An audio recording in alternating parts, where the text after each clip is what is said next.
ജീവിതം മുന്നോട്ട് കൊണ്ടുപോകാൻ വേണ്ടി തല്ലിപ്പൊട്ടിച്ച് മുന്നേറാൻ വേണ്ടി കഷ്ടപ്പെടുന്ന അപ്പച്ചന്മാരെ ആശ്രയിച്ച് പ്രാർത്ഥിക്കുന്നു. പറമ്പ് വിൽക്കാൻ നടക്കുന്നവരെ, കേസിന് നടക്കുന്നവരെ, മറ്റുള്ളവരെ നെഗോസിയേഷൻ നടക്കുന്നവർ, ക്രയവിക്രയത്തിന് പോകുന്നവർ, കടകമ്പോളം നടത്തുന്നവർ, ജോലി ചെയ്യുന്നവർ, അവർക്ക് അവരുടെ ഡ്യൂട്ടി തീരാതെ വിഷമിക്കുന്നവർ, വിദേശ രാജ്യങ്ങളിൽ കർത്താവെ പലതരത്തിലുള്ള ഡ്യൂട്ടി ചെയ്തതിൻ്റെ പേരിൽ കേസിൽ കിടക്കുന്നവർ, വിദേശ രാജ്യങ്ങളിൽ വേറെ പല കാര്യങ്ങളിലും കർത്താവ് കേസിൽ അകപ്പെട്ടിരിക്കുന്നവർ, പെസ്റ്റീഷനിലായിരിക്കുന്നവർ, കർത്താവ് പലതരത്തിൽ വിസ്താരങ്ങളിരിക്കുന്നവർ, അവർക്ക് ആരുമില്ല കർത്താവ്. ഈശോയെ പല കേസിൽ പിടിക്കപ്പെട്ടവരുണ്ട് ഈശോയെ. ചിലപ്പോൾ ശരിയാകാം, ചിലപ്പോൾ തെറ്റാകാം, ചിലപ്പോൾ എന്തായാലും ശരി കർത്താവ്. അവർക്കൊരു അവസരം നൽകണമേ.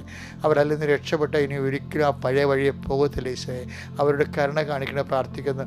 കോടതി വഴിയിൽ അവർക്ക് വിടുതൽ നൽകണം, പോലീസ് വഴി അവർക്ക് വിടുതൽ നൽകണം, നല്ല വിധികളുണ്ടാകാൻ പ്രാർത്ഥിക്കുന്ന കർത്താവെ. അവരുടെ കുടുംബം രക്ഷപ്പെടാൻ വേണ്ടി ഒരു വിധിക്ക് വേണ്ടി കാത്തിരിക്കുന്നവരെ കോടതിയിൽ അമ്മയെ പരിശുദ്ധമേ നീ പ്രവേശിക്കണം പ്രാർത്ഥിക്കുന്നു. അവർക്ക് വേണ്ടി അഡ്വക്കേറ്റായിട്ട് അമ്മയെ നീ അവർക്ക് വേണ്ടി വാദിക്കണമെന്ന് പ്രാർത്ഥിക്കുന്നു. ജഡ്ജിൽ പരിശുദ്ധാത്മ നിറയണമെന്ന് പ്രാർത്ഥിക്കുന്നു കർത്താവ്. സത്യത്തിന് പറ്റുന്നൊരു നീതിക്ക് നിരക്കുന്ന വലിയ വിധി ഉണ്ടാകുകയും ജനങ്ങളിൽ നിന്ന് സമാധാനപ്പെട്ട് ജീവിക്കാൻ ഇടയാകണം പ്രാർത്ഥിക്കുന്നു. എൻ്റെ കർത്താവിന് ഓരോരോ വിഷയങ്ങൾ, ഓരോരോ വ്യക്തികൾ എടുക്കുന്ന തീരുമാനങ്ങൾ അടിസ്ഥാനമായ ജീവിതങ്ങളിൽ അനുഭവിക്കുന്ന പ്രയാസങ്ങൾ ഇരിക്കുന്നവരെ കർത്താവെ നീ അനുഗ്രഹിക്കണം. ആ തീരുമാനങ്ങൾ അവർക്ക് അനുകൂലമായി മാറ്റിക്കൊണ്ട് അവർക്ക് ആശ്വാസം പകരണമെന്ന് പ്രാർത്ഥിക്കുന്നു.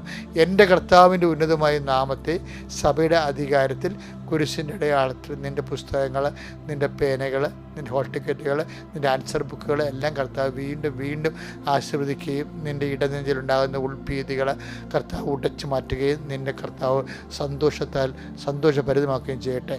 Lord, in peace U spirit of power. നിങ്ങളുടെ യാത്ര, നിങ്ങളുടെ ഉദ്യമങ്ങൾ, നിൻ്റെ ഉദ്യോഗജനകമായ നിങ്ങളുടെ മുഹൂർത്തങ്ങൾ, മീറ്റിങ്ങുകൾ, തർക്കങ്ങൾ, വിതർക്കങ്ങൾ, അതുമൂലം ഉണ്ടാകുന്ന തീരുമാനങ്ങളെല്ലാം കർത്താവിന് സമർപ്പിച്ചുകൊണ്ട് പ്രാർത്ഥിക്കുന്നു.